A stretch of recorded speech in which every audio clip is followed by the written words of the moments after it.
everybody. It is March 2nd. This probably podcast coming around 11 this time. So go ahead. I was going to say, wow, start of a new month. All right, so podcast is a little late, everybody. I apologize about that. I went to the doctor's office the other day. I hurt my wrist this past weekend. Had it checked out, so I got a sprained left wrist and just did not feel like doing the podcast until I remembered this morning, like, oh crap. Well, when you hurt yourself, you feel like, Yeah. So give me 1 second. So we're going to continue talking about Antman and Wasp and Quantumanium.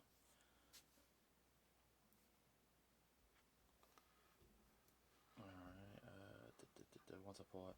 Now, I did hear real quick that supposedly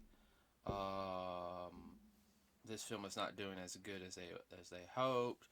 They're bashing it, saying that the guy who wrote the script that should not have wrote it because he's not a veteran. This is his first major First major project. It wasn't as good as Endgame. Everything's being related to Endgame. That has to be as good as Endgame. my word, I mean, there's only 5 or 6 movies that built up to that built on each other. So you had a lot more story coming from this end and that end and from the other. Yeah, and alone a lot of the original phases 1 through 3 movies. If you just watched them alone, they would have been kind of it was all right. My foot's tied up around something. But if you watch the other movies with it, it would have been a lot better. Okay, so as of right now, the mess they only got. So all the figures I'm looking at right now are only go as. Wow, this isn't even the latest ones. Okay, so these figures as of right now. Yeah. I didn't want the release date. I want the. It's only giving me the release date right now. You think somebody's trying to manipulate the box office because it might overtake. It ain't gonna overtake Avatar, unfortunately. Oh, I know that. So right now from Box Office Mojo, everybody, and this is what they're saying on their site, is that it's only made 367,491,776, and it's been out for over 2 weeks. Basically, they're saying that's a flop. Or lackluster, that's the word I was looking for.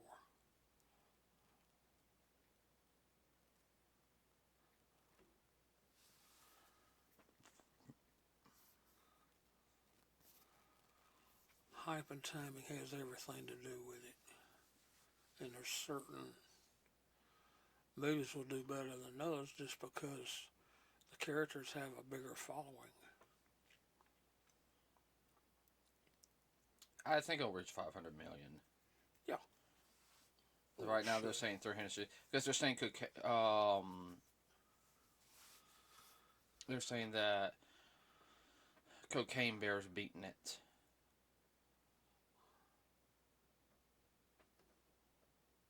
Well, okay, so it's not the biggest of the Marvel films and everything. Everyone's enjoying the film and everything. You're making a profit. I think that's the whole thing. Is ever since Endgame, they're trying to compare where it's if it doesn't make close to $1 billion, it's not a blockbuster. That's crazy. I know, but you know as well as I do, the money's going to make its money back anyway because it's being syndication. Oh yeah. Well, like I said too, the story for the Antman and the Wasp is not as widely known as some of the others. Yeah. I mean, everybody knows who Thor is. Yeah, I know. Well, let's get back on talking about the film. So we left off where Scott Lang, Ant-Man, and Cassie, his daughter, get captured, and they get captured by MODOK. Yeah. Now, if you guys don't know, and I've got no, I had to pull this up because MODOK is an acronym, everybody.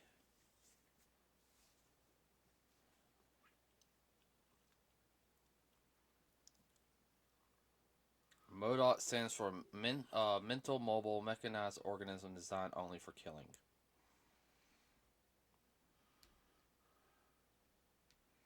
Now, he was the villain from the first Antman film. I think he was called. He wore the Yellow Jacket outfit. So when Scott Lang and all them are being captured, he eventually comes and says his origin story. He pops in as, I am MODOK.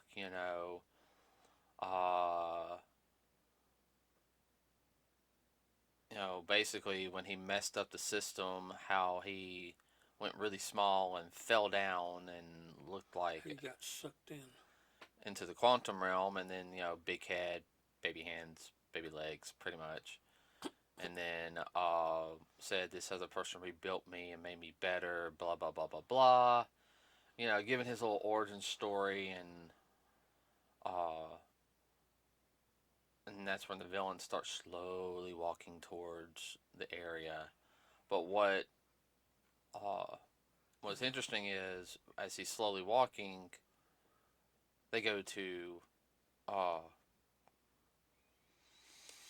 Hope and her parents. Yeah. There's that ship. Like I said, that ship definitely reminded me from Star Wars that they were in, and that was fun. Hey, it worked.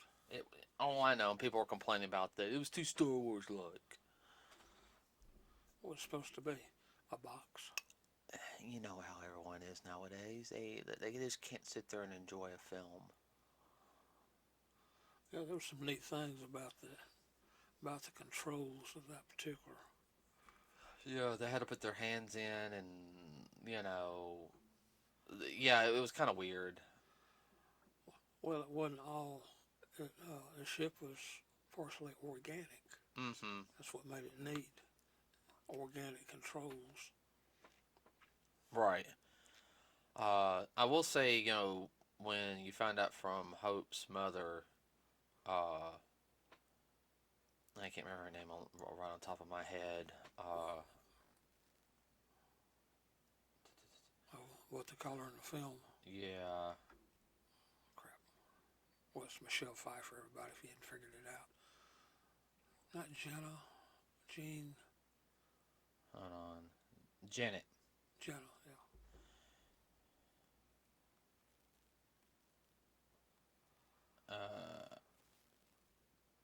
She's very familiar with the quantum realm and the dangers and everything else. She's trying to protect her family. Oh yeah, and then you find out who she was a rebel for. That whole Western scene with Bill Murray. You find out that she was a rebel, and now Bill's working for pretty much the guy they fought against, and he's just kind of like, no. And she talks about it, how she met somebody there, in the quantum realm was going to help get her back. And you okay? Yeah, I'm fine. You're looking about to sneeze. Hopefully not. That Not into the. No, please not into the mic. That hurts my ears. No. All right, so and we find out that if you've watched Loki, he looks like the one at the end. That was his character's name in Loki. Yeah. Same actor. So he loosely explains what is going on with or how he got there. And of course, she helps him fix his ship. But when she does, she connects with it and sees he's a piece of crap. Right. And she pretty much takes part of his ship and blows it up. And what I mean, sabotages it. What I mean by blows up the energy core, is I don't mean like she makes it explode. I mean she increases the size of it. with her husband's technology, and that's where you find She supersizes it right. where it won't work. And around that time, she said he's very evil. He's very, he does not need to come out. And of course, It's almost like a prison for him. right. And the whole thing is right then and there that, they're starting to realize, okay, but you should have told us this sooner, Well,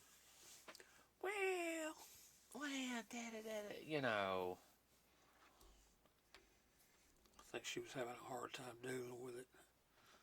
That she had She, wound up helping him and not realizing he was. well, not only that, she also had the idea is, I'm free, I don't have to worry about it anymore. Yeah. My last words, I'm free, okay, okay, guys, I gotta tell you something like that, just, Give you a heads up. On the one hand, she was too optimistic. But, well, she kind of want to bury her head in the sand a little bit too. oh, I know. Now, one of the biggest things, though, everybody, if you didn't know also in the film, is, when you watch through, he's wearing green and a little bit of purple, and got a little bit of a blue face, but that's because of the protective shield. His name of his character is called Kang. Kang the Conqueror. If you guys know from Marvel, he's a time traveling conqueror. Now, he basically sits there and it's like, I've fought Avengers before, but when you've lived as long as I live, things just start kind of melding together. You just got to pretty much stay on your goal. Yeah. And he basically sits there and tells Scott, you're going to retrieve this for me, or I'm going to kill your daughter. And I'm going to make you see it over and over and over and over again. I'll loop it. Mm-hmm. So you'll have to suffer through eternity. And he shows everybody he has the power. He's not a pushover. Oh no. He's just not a simple little despot. He is very powerful. He holds his hand, throws MODOK against the wall, and MODOK's like, yes, master. Holy crap. And picks up Cassie and is about to flips her on her side and is about to pretty much rip her in half. And holding Scott at the same time, So Scott agrees to it. Finally, of course, Cassie's there with him, as he's about to do it, and says, well, this is what you got to do. And it says the big energy core. And what was funny, everybody, if you saw the energy core, and when they were partially building it, there was a lot of symbols that were very similar to Doctor Strange in this. Oh yeah. I mean, I picked up on that right off. I guess you call it the hieroglyphics. Mm-hmm. Oh, I know. Like even looking at the little cube we got for from going to see Doctor Strange last year. Yeah. I kind of wish we got the box with it too. The box. Yeah. But they didn't have it. Well, see, now I know I can order through AMC, so now we can get the box to go with it if we have to put it back up. Yeah. We got Thor's hammer. Yeah. But anyway, what was I thinking? We're talking about the symbols. Yeah, the symbols. You should be able to pick up on that. It has to do with the quantum realm. Mm-hmm. So also kind of, yeah. Well, I always thought that. Oh, what is it? I always thought that Doctor Strange was there's more to it and everything. than they're letting on, and I'm hoping they delve more deep into it a little bit. Now, I would have to say the whole scene there with Scott jumping in, trying to get that power core, and seeing all the different versions of him, you know, Yeah. probabilities. It was called a probability storm. In other words, every action he could take in that one instant is all coming together. Well, it's the same thing Dr. Strange did in Endgame. Yeah, but he saw it. Yeah. Oh, I know. With the time stone. Yeah. He saw all the ones he could handle. All of what could. All the what coulds he could handle. Yeah. There's over 14 billion different outcomes. Of course, the one he chose was the correct one. Mm-hmm. They didn't think it was, but it was. Correct one for everybody in the long run. Now, for that particular group, does not mean he saw his other self when his other self got. Yeah. Because that was just for their timeline. Yeah. Now, that was interesting because you see a couple of them fighting. You see one get really big and go up and do something. Then you just see like him fall over with blood, and they're just kind of like, "Oh crap!" I was like, "Well, that's the stupid probability one." You had another one do that, and he kind of got turned into Mr. Fantastic. He got spaghettied.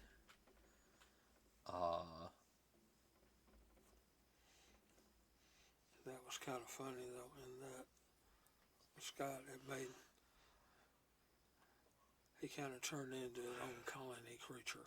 Yeah, well, that's the whole thing. They were all trying to, I have to do this, I have to do this, and the only reason, and Hope's jumping down too to help him, and all these different probabilities will come on. And his mom's like, they're just different probabilities. They're not real. Don't just ignore them. That didn't help at all. No. And then, there for a while they were all working together. Yeah, that was the really cool thing is like a bunch of little army ants. That's what was funny. And there was that one that was a Baskin Robbins manager. I'm a manager at Baskin Robbins. I was like, wow, that's the Scott that actually. Okay, that's fine, but what's interesting is that when they hear Cassie's voices, no matter, they all help each other. They help that one. It's no, we got to do this for our daughter.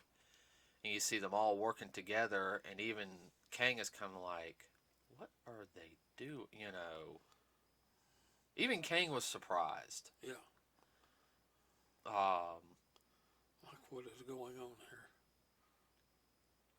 And that's when, and I find this really interesting right here, is that you have at the end him and Hope helps him out. They and then every variation pretty much disappears, start merging back into them, meaning that this is the point, like you had all the different splits in time, but now all the splits in time are back together because this is what was supposed to happen.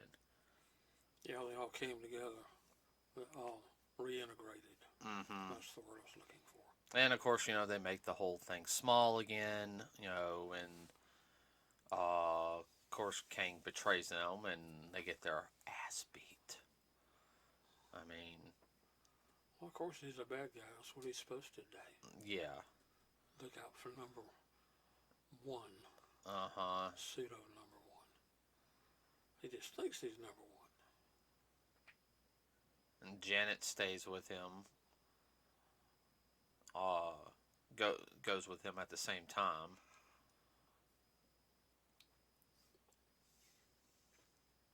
And then, of course, we find out what one thing was said at the beginning of the film. Oh, that's our colony of ants. They have their own technology and everything. And the ants fell into the quantum realm also. But when they did, they they morphed. They saw like 1,000 years. They evolved 1,000 years. Yeah. So. They went through an evolution, quantum area. They had their own technology and everything.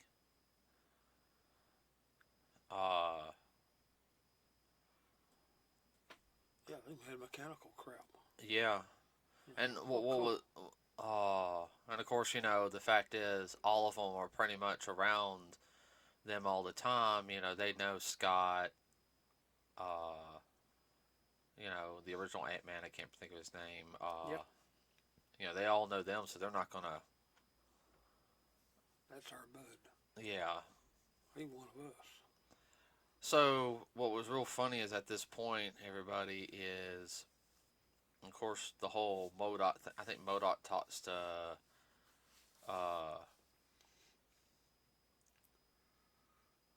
What is it? Talks to Cassie, and of course she kind of, oh, you're the da da da da, I feel sorry for him. Yeah. But she does. It was the old Greek tragedy thing. Yeah. I think. But he played it off pretty well. I know, he really did. Now, I will say this whole scene, everybody right here, is pretty much, we're going to invade the multi-realm, blah, blah, blah, blah. It was very much Star Wars at this point. I mean, but that's not a bad thing. No, it reminds you of the Clone Wars. Yeah, it reminded me of the Clone Wars battles just a little bit. Which that's fine. The whole ending battle, everything was fun. I mean, you see Ant-Man in his giant form pissed off. He wants his daughter. And you start seeing, let's see, what is it? So it's just him at first, and then of course Cassie gets onto a screen and says, hey, we need a fight and everything. Quit bowing down to this guy, And then the rebels start coming out of the woodwork. I would have to say the whole fight, just from right there, everybody at the end, is really good. It's very enjoyable, very popcorn-like. Yeah, but a lot of the rebels do get killed. Yeah, and when they get killed, there's not so much blood or anything. It's like they get disintegrated or exploded, But the bad guys died too. Oh yeah. So, almost like a horror film, everybody dies. Yeah, there's no one's safe. Now, I will say this: the whole thing, Cassie growing big, and it's kind of funny is Cassie growing big, and then of course you have Scott seeing her hugging, and she's like, "Oh, you're big, yeah. I feel like I'm sorry, I laughed when she said it. I feel like Godzilla." Yeah. Yeah, that was funny. That reminded me of some of the original Godzilla movies. And they're like, and she's like, "I'm hungry." Yeah, you get really hungry and everything. I'm craving lime and everything. Yeah, citrus or some reason. They go back and forth, kind of, what is going on here? I'm sure there's something underlying about that we just don't know. If you know, let us know. There's a joke story behind that. But yeah, I mean, and of course, you have, like I said, some of the rebels are taking, they are taking down Kang the Conqueror's Man, who is starting up the, his engine, and of course, they fix it to where they stop the. I guess the best way is they stop him from leaving, but that was good, but a mistake. We kind of start seeing how strong he really is. I mean, he sits there, he jumps down, and best way to put it, everybody, if you've seen Dragon Ball Z, he goes freeze on people. Yeah. He screams, yells, energy wave comes in, kills people, he starts blasting people left and right. Even his own. Yeah. Just anybody's on the way. Pretty much, he goes, oh, you're going to do it? All right, now I'm going to have to show you, and he goes berserk. At this point, in the film, there ain't nobody to play with. nuh-uh, like it's like okay, we've lost. Like we've got to, we stopped them, but we gotta, we need to go hide down. And what was funny is the cavalry finally comes in and it's ants. Yeah, that's what reminded me. I mean, that was so Clone Wars there. I just laughed. Even to the mechanization of certain of the ants, and some of them were supersized. There was a bullet ant or two in there. Yeah, I know. If you guys don't know what a bullet ant is, everybody, that is the bullet ant is the biggest known ant, but it bite hurts. Do you know in some parts, if you find a colony of bullet ants, they will take the bullet ants and they will chop the heads off of the bullet ants, and if you got it like a deep cut, they will. Yeah, I use it as an organic stitch. Uh-huh. Yeah, I knew that. Okay, I did not know if you knew that or not. Yeah. Uh-huh. Yeah, look at bullet ants, everybody. See how big those freaking like pincers are. And the reason why I call it bullet ants for people who've been shot, they said it feels like getting shot again. Just one bite. And those ants can't kill you. Yeah. Well, no fire ants can because they poison you, but Oh yeah. bullet ants, they take you down and take you apart. Uh-huh.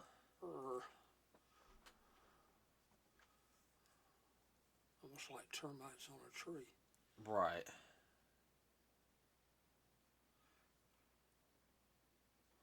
So, sorry. But, what was I going to say? That whole scene right there, because Kane couldn't stop the ants. No. And, of course, everybody gets to go back. They're free. They get to go back home. They open up the portal to go home. Everybody gets home except Scott. And that's because, well, Kane's still alive. Yeah.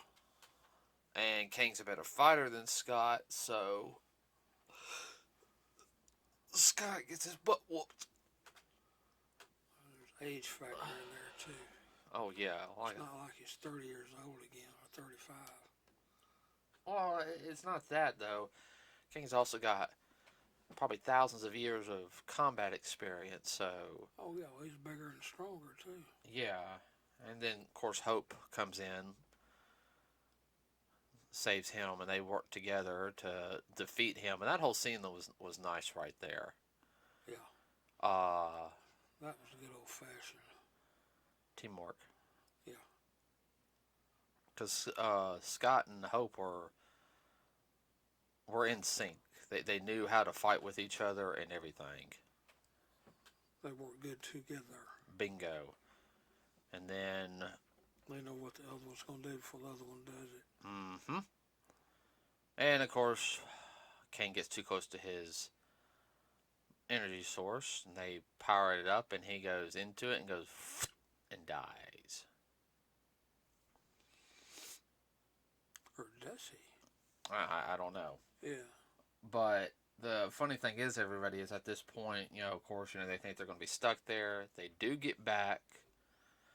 And Scott basically is like, worries. I said, well, I was told, he does have a worry point because King said, I've seen what happens. You need me to get out because what's to come is far worse than what I am going to bring you. Basically, Sister says, I need to stop what's coming. Mm-hmm. Then you get to deal with me. Mm-hmm. So Scott worries about that, but then it has this, we'll just figure it out as it comes. We'll deal with it. Right. And he figured he's being kind. Mm-hmm. Which he was. Oh, yeah. Well, what makes it interesting, everybody, of course, pretty much everything, it pretty much leaves on a happy ending. It really does. Yeah. On a happy note. And then it gets to the post-credit scene. The first one. Yeah. Where you have one of the alternate reality versions of Kang. God, I didn't like the way he talked that one. When he talked like this, I'm like, oh jeez. I understand what they were doing, but they said the reject was killed. Yeah. and one that looked like, I guess he was ruling over an Egyptian society. Yeah. And it's he was mad, and there was one that was like future, like super like cybernetic. It's like you're just mad because you didn't get to kill him. That was kind of funny. And then they were talking about, well, who did you call? It's because they were calling the Council of Kings. Who did you call? And the one that had the scruffy voice, like been smoking for 5,000 years. Yeah. All of them. So you start seeing different Kane the Conquerors appearing. Some kneeling down, others like they're appearing. They're screaming with joy, hugging another one because it's kind of like I haven't seen you in centuries. They know Yeah. something's about to happen. Others you can tell are more. Oh, we get to fight. The different versions. Or their different personalities. Right, and so it's all these different Kangs, and that's where the scene ends. But I would have to say the post-credit scene at the very end was really good. Yes. Because you start hearing what Kang talked about time, and you see a guy. What was it? Was from the early 1900s. Yeah. Talking about time, and it's Kang. The whole thing is it goes to the audience, and you see Loki, and Loki's scared. And it's like, that's him. And you have no idea what he's. In other words, here's my whole opinion, okay? And this is just me. And I know I've been talking more than you this time around. Well, that's fine. All right. I feel like that's the Kang he was talking about. The Kang the Conqueror in the film was the weak one. Yeah. This is the. But he caused problems all the way around. Yeah, to stop the most powerful version. Yeah.